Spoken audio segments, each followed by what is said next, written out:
Problem 3. Integral from 0 to 2 x squared e to the x dx. Integration by parts because u substitution will not work. U is equal to x squared, which makes du equal to 2x dx. dv is e to the x dx, and v is e to the x. So our formula, integral u dv equals uv minus the integral of v du.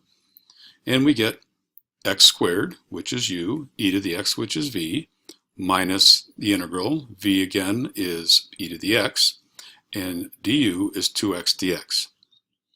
Then we get x squared, e to the x, minus twice, pulling that 2 out, x e to the x dx. But what do we do with that? Because that's not easily integrated.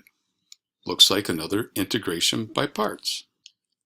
Finishing up, integral of x e to the x dx, let's kind of do that separately. We have u equaling x, du now is dx, dv is e to the x dx still, and v is e to the x.